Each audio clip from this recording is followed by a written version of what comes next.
Joining us now, Ray Keating. He's the chief economist with the Small Business and Entrepreneurship Council. Ray, good to have you. Hey, John, how are you? Okay, we got energy wars going on right now between the two presidential candidates and also in Congress. And a lot of this has to do with Obama's EPA. Trump coming out with a new energy plan. Ray, what do you think?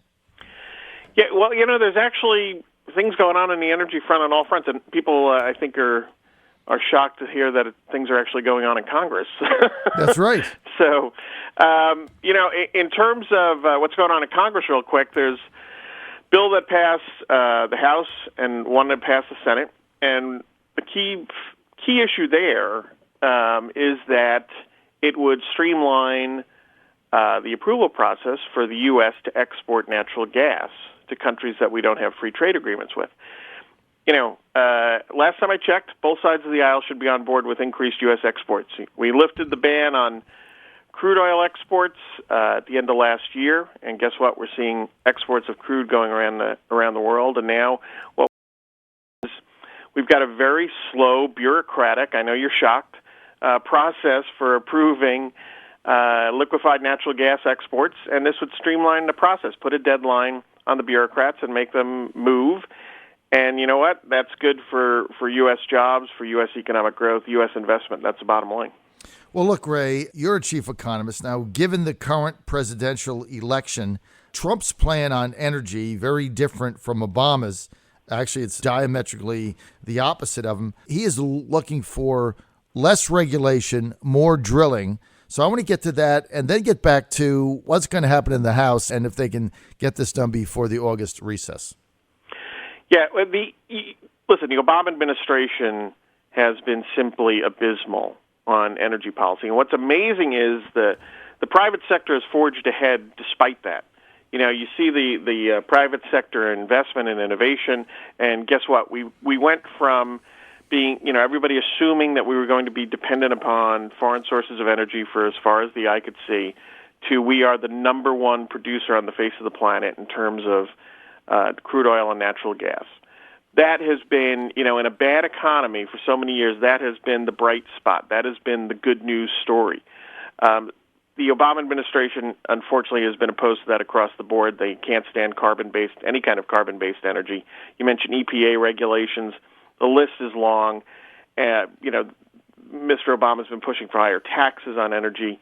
So, it's been a bad news story on the policy front, good news story in the actual economy, and any effort that we can do going forward to deregulate, cut taxes, lift the burden on U.S. energy producers, that would be the positive move, absolutely.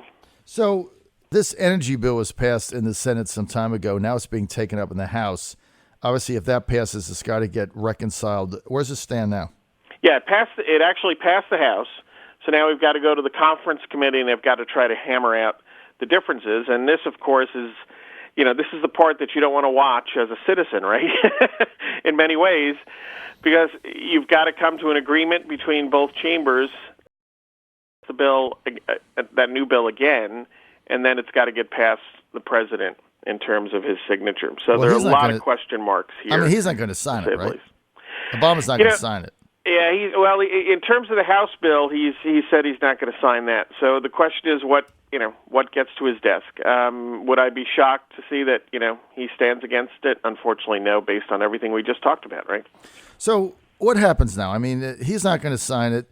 If Trump gets elected, will there be a new energy policy? How does that work? Well, yeah, I mean, I haven't looked at the details of Trump's plan, but yeah, I mean, from what I've seen, just reading a few articles here and there, based on what Mr. Trump said, there would be a pretty significant change in policies, to say the least, in terms of, as you mentioned, the regulatory measures, the idea that rather than being, again, the Obama administration has been overtly hostile, really since day one. I mean, this is not new. Since he first ran in 2008, he declared that he was, the war on coal started during the 2008 campaign. Coal was just the top of the list in terms of opposition to carbon-based energy. Oil's there, and they've, natural gas in terms of looking ahead.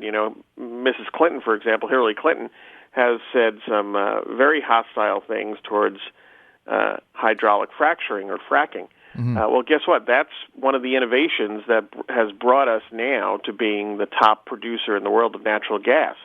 If she's going to come bring the regulatory hammer down on that spells big trouble for U.S. energy sector. And remember, bottom line here, I want to point out, everybody thinks, well, not everybody, but so many people think that this is all about, quote unquote, big oil. But you know what? Guess what? When you look at the energy sectors, the key energy sectors in this country, they're overwhelmingly populated by small businesses. 91% of firms in oil and gas extraction industry are firms that have less than 20 workers. Go down the line, support operations, 82% less than 20 workers. The companies that build the pipelines and construction related to the oil and gas business, 61% have less than 20 workers. This is a small business story, and if you're looking to impose, more regulation, higher taxes, and so on, well, guess what? That's what you're imposing those on small businesses and their workers. Unbelievable. Ray, Keystone Pipeline, Clinton opposed, I guess. Obama, obviously, it's not going anywhere. If Trump becomes president, he says, number one, he's going to get it done. But he says, number two, look, we should get a piece of the action. What do you think of that? Yeah, no, we've been a big supporter of approval for the Keystone Pipeline. Makes sense in terms of, across the board, in terms of the economy, in terms of construction-related jobs and businesses. It's a plus all the way across the board. The Obama administration's opposition is just strange and bizarre, and it's dictated, unfortunately, by the extreme environmental movement. When I heard that Mr. Trump said he's going to approve it if he gets elected, that's great. I'm not quite sure what he means by a cut of the action, though. That always, when I hear the federal government saying it wants a cut of the action, that concerns me, to be honest. You know what? Bottom line is it should be approved. The federal government shouldn't be looking for a cut of the action or anything else, because guess what? That's what investment, economic growth, jobs come from that, and guess what? Tax collections come from that. So I'm not quite sure what he means by that. It concerns me a little. You know what? The bottom line is this makes sense from an economic standpoint. There is no reason not to approve it. Approve it, and let's get on with building the rest of it and creating the jobs and the economic growth that goes along with it. Well, look, we have to have these pipelines, especially the Keystone Pipeline, because if it doesn't come through the U.S., it's going to end up going to China. Everybody knows that. The Canadians are going to sell their oil to somebody, right? I mean, their gas to somebody. It just isn't going to sit there. They're going to sell it. So it's a matter of where the pipe goes. And now if you go to Virginia, we're grappling right now with what is called the Atlantic Coast Pipeline, which would go through basically a big part of Virginia and then flow into the Southeast Virginia, Hampton Roads area, which would also be an asset to Virginia economically, as well as the Navy installations, because what they're saying is in high consumer months in the winter, there just isn't enough oil there for them to be able to conduct their operations. How do you stand on that? Yeah, no, absolutely. You've got to realize here, we've seen a tremendous increase in the last decade, as I said, of U.S. natural gas production and oil production. We've got to bring our infrastructure up to speed to deal with that, so that we can take full advantage. So absolutely, you got to move ahead with these energy infrastructure projects, and it's not just what has been accomplished over the last 10 years. When you look out at the projections over the coming pick a number 25 years, the increased demand globally is a tremendous opportunity for the U.S. here. So we need the infrastructure here at home to get these energy resources, obviously, to our own people and to our own businesses, and then also to be able to get the resources to those places where we can then export and take advantage of the increased demand globally. So, yeah, we need policies like, again, approving Keystone, streamlining the LNG exports, improving our energy infrastructure. This is where policy needs to be focused, not on punishing U.S. energy producers, and certainly not on subsidizing alternative energy, if you want to call that doesn't make any economic sense, which has been another policy of the Obama administration that has just been essentially a black hole for U.S. taxpayer dollars. Well, they subsidize it. They can't make a profit off it, and so it's just another taxpayers on the hook for money we don't have. Let's get to one of Trump's statements. He said that before the end of his first term, that was with his energy policy, he could make the U.S. totally energy independent. True or false?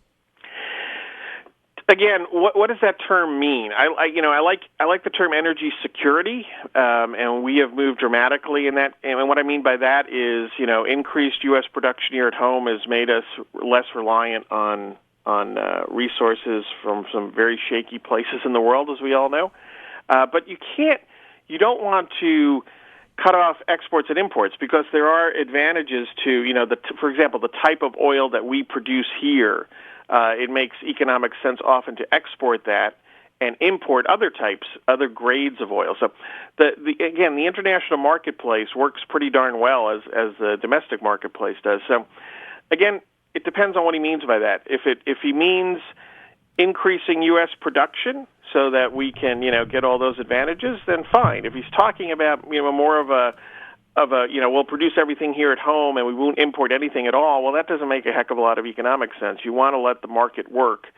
The problem has been, in recent decades, of course, is that regulation and limits set by the federal government here and often by state governments have not allowed us to take advantage of that. For example, when you talk about offshore, right, most of the U.S. offshore areas are off limits to exploration and development. That's ridiculous. That's a tremendous resource. It can be tapped, obviously, safely from an environmental standpoint, and it can give us, again, another energy resource that would be a tremendous benefit for our economy. So, again, you don't want to cut yourself off from the international marketplace. You want to take full advantage of it. Well, that's, I think, the main thing is we have to explore and take advantage of all the energy resources in the country that we have, and certainly having an end to the Obama war on all fossil fuels, whether it be oil or coal or fracking or whatever, has been a disaster for the U.S. Hopefully we can end that soon. I want to thank Ray Keating for being with us, Chief Economist with the Small Business and Entrepreneurship Council. Ray, always good to have you on, man. Thanks, John. I appreciate it. Take care. All right. Thank you so much.